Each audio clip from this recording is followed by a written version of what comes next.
Supreme court ने अपने एक महत्वपूर्ण आदेश में कहा है कि गवाहों को धमकी देने वाले आरोपियों की जमानत रद्द की जानी चाहिए, न कि विटनेस प्रोटेक्शन स्कीम के लिए गवाहों को बाध्य किया जाना चाहिए। कोर्ट ने कहा कि विटनेस प्रोटेक्शन स्कीम जमानत रद्द करने का विकल्प नहीं हो सकता। सुप्रीम कोर्ट ने यह टिप्पणी इलाहाबाद हाईकोर्ट की ऐसी प्रथा पर सवाल उठाते हुए की है। मामले में प्रतिवादी पर 302, 201, 364 और 120 बी आईपीसी के तहत मामला दर्ज हुआ था।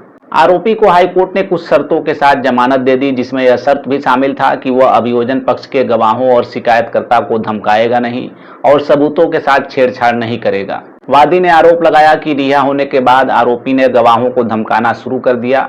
इसके बाद एक गवाह द्वारा उसी पुलिस स्टेशन में 2 अलग अलग एफआईआर दर्ज की गई। इसी के आधार पर वादी ने इलाहाबाद हाईकोर्ट में आरोपी की जमानत को रद्द करने के लिए एक आवेदन दायर किया। इलाहाबाद हाईकोर्ट ने 11 अप्रैल 2025 के अपने आदेश में जमानत रद्द करने की अर्जी का यह कहते हुए निपटारा कर दिया कि शिकायतकर्ता के पास विटनेस प्रोटेक्शन स्कीम के तहत एक उपाय उपलब्ध है। हाईकोर्ट के इसी आदेश को वादी द्वारा सुप्रीम कोर्ट में चुनौती दी गई।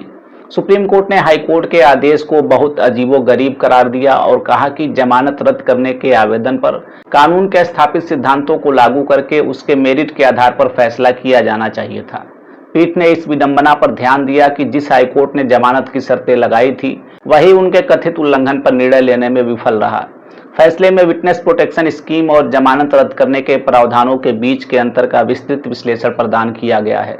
पीठ ने स्पष्ट किया कि यह योजना धमकियों के अमल में आने के बाद उनके प्रभावों को बेअसर करने के लिए डिजाइन किया गया एक उपचारात्मक उपाय है, न कि जमानत रद्द करने का विकल्प।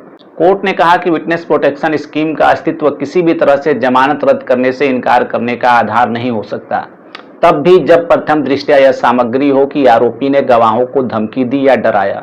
एक को दूसरे से प्रतिस्थापित करना, अदालत को उसके अधिकार से वंचित करना और जमानत रद्द करने के प्रावधानों को निरर्थक बनाना है और इस तरह जमानत देते समय लगाई गई शर्तों का माखौल उड़ाना है। सुप्रीम कोर्ट ने इलाहाबाद हाईकोर्ट की प्रथा पर कड़ी अस्वीकृति व्यक्त की। पीठ ने उल्लेख किया कि उसने पिछले 1 साल में कम से कम 40 एक जैसे टेम्पलेट आदेश देखे हैं, जो एक दूसरे की शब्दशः कॉपी थे और सभी में गलत तरीके से विटनेस प्रोटेक्शन स्कीम को जमानत रद्द करने की याचिकाओं पर निर्णय लेने के विकल्प के रूप में माना गया।